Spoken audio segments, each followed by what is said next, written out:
Bonjour à tous. Aujourd'hui, on va voir le conditionnel.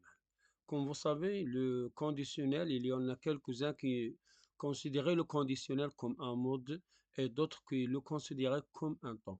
Mais nous, ce que vous devez connaître, c'est que le conditionnel, c'est un temps qui a deux temps, le présent, conditionnel présent et le conditionnel passé. C'est clair? Donc, on essaie de voir dans cette leçon quelles sont les valeurs, ça veut dire quand est-ce qu'on peut utiliser le conditionnel et comment on peut former le conditionnel présent. Donc, commençons par la question. Quand on emploie le conditionnel présent, il y en a donc dans notre vie quotidienne, on peut utiliser le conditionnel. On peut utiliser dans la vie quotidienne tout le temps. Quand on veut demander un conseil ou bien qu'on veut les demander une demande polie, etc. Donc, plusieurs situations qu'on peut utiliser le conditionnel. Donc, pour exprimer, on utilise le conditionnel présent pour exprimer une condition. Comme l'exemple, si j'avais de l'argent, je voyagerais. Si j'avais de l'argent, je voyagerais. Donc ici, je voyagerai, donc ça c'est le conditionnel. Deuxième emploi, ou bien deuxième utilisation, pour exprimer un souhait ou un désir. J'aimerais visiter Paris. Donc, il souhaite, ou bien il désire de visiter Paris en France. Donc, j'aimerais visiter Paris. Troisième, donc ici, pour donner un conseil à quelqu'un. Tu devrais réviser tes leçons. Voilà, donc tu devrais réviser tes leçons. Autre situation, c'est pour une demande polie. Une demande polie, donc c'est ça ce qu'on utilise beaucoup donc ici dans la vie quotidienne pour une demande polie. Pourriez-vous m'aider? Pourriez-vous m'aider? Donc ça, le conditionnel présent. Autre, pour exprimer une hypothèse ou une information incertaine, un fait ou bien qui n'est pas réel. Donc voilà, on peut dire il serait malade aujourd'hui. Voilà, donc ici, dans la première, donc l'utilisation des conditionnels, donc il y en a pour exprimer une condition. Ça, tout le temps, on trouve si, c'est clair, si j'avais de l'argent, je voyagerais. Pour exprimer un souhait ou un désir, j'aimerais visiter Paris, par exemple. Pour donner un conseil, je devrais réviser tes leçons. Pour faire une demande polie, pourriez-vous m'aider? Ou bien je voudrais, etc. Donc, pour exprimer une hypothèse ou une information incertaine. Elle serait malade d'aujourd'hui. Ça en ce qui concerne les valeurs ou bien l'utilisation du conditionnel. Donc c'est un temps, ça, je parle ici de conditionnel présent. Deuxième, c'est la formation. Comment former le conditionnel présent?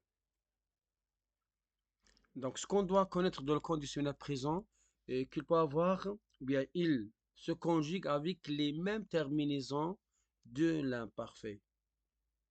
Donc c'est AIS, AIS, AIT, IONS, IEZ, IONT. Donc, ce sont les terminaisons du conditionnel.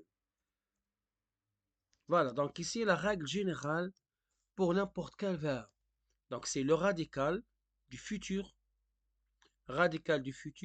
plus terminaison de l'imparfait. Donc, je prends le radical du futur plus le terminaison de l'imparfait. Donc, ici, pour les verbes du premier groupe, c'est l'infinitif. Les verbes aussi du deuxième groupe, c'est l'infinitif.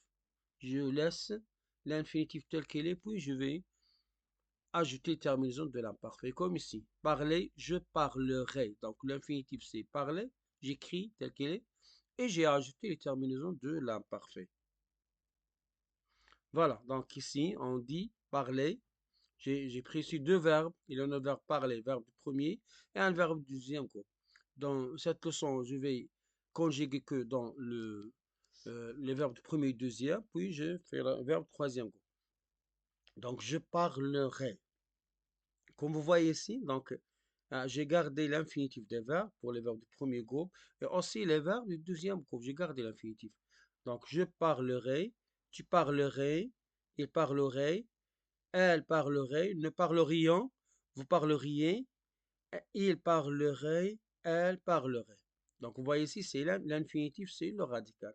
Donc, là, le radical ici, c'est l'infinitif. Tous les verbes du premier groupe, le radical, c'est l'infinitif. Verbe du deuxième groupe, on voit ici, finir, je finirai. Ce que j'écris en noir, donc c'est l'infinitif, ou bien c'est le radical. Je finirai, tu finirais, il finirait, elle finirait, nous finirions, vous finiriez, il finirait, elle finirait. Donc, ce que vous voyez ici, donc les verbes du premier et les verbes du deuxième groupe, on laisse le verbe à l'infinitif auquel je vais ajouter terminaison de l'imparfait. Donc, c'est plus facile pour les verbes du premier et les verbes. Mais pour les verbes du troisième groupe, donc tu dois maîtriser le futur simple parce que on prend le radical du futur plus les verbes, plus les terminaisons de l'imparfait. Comme le verbe, prenons par exemple le verbe aller, on dit j'irai. Donc, le radical du verbe aller, c'est IR, j'irai. Verbe prendre, les verbes en DR, on enlève le E. Prendre, on dit je prendrai. Tu prendrais, il prendrait, nous prendrions, vous prendriez, il prend, nous prendrions, vous prendriez, il prendrait. Quelques verbes, la plupart des verbes sont irréguliers, comme le verbe vouloir, on dit je voudrais. Le verbe pouvoir, je pourrais. Le verbe faire, on dit je ferai. Le verbe courir, on dit je courrai. Donc, les verbes troisième groupe sont des verbes irréguliers. Donc, je dois apprendre le radical du futur, puis je vais ajouter terminaison de l'imparfait. Merci de votre attention. Si vous arrivez là, n'oubliez pas de s'abonner à ma chaîne